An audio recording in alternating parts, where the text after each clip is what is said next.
जय माता दी। नवरात्रि के पावन दिनों में हर भक्त के मन में एक सवाल जरूर आता है।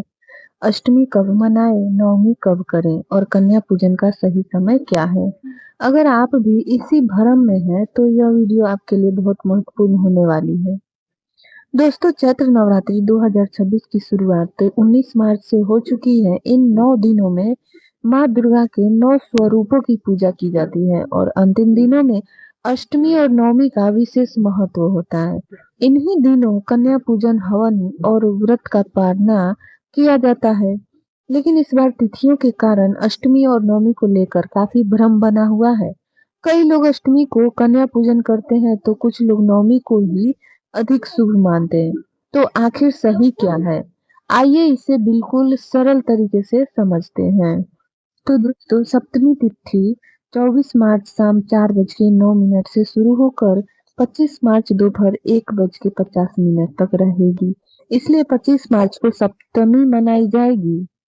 और अष्टमी तिथि 25 मार्च दोपहर 1:51 से शुरू होकर 26 मार्च सुबह 11:49 तक रहेगी। इसलिए अष्टमी का मुख्य दिन 26 मार्च गुरुवार को रहेगा। कन्या पूजन का शुभ समय सुबह सूर्योदय से लेकर 11:49 तक है।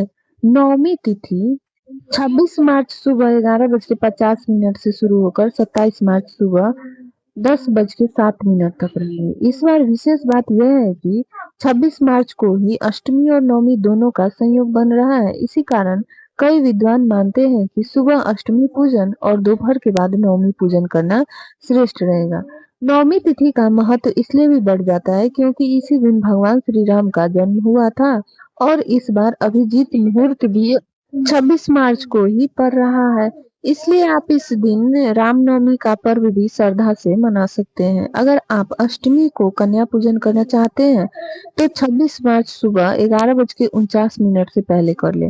अगर आप नवमी को करना चाहते हैं तो 26 मार्च दोपहर के बाद सूर्यास्त से पहले कर सकते हैं, या फिर 27 मार्च सुबह 10:07 तक भी नवमी पूजन कर सकते हैं।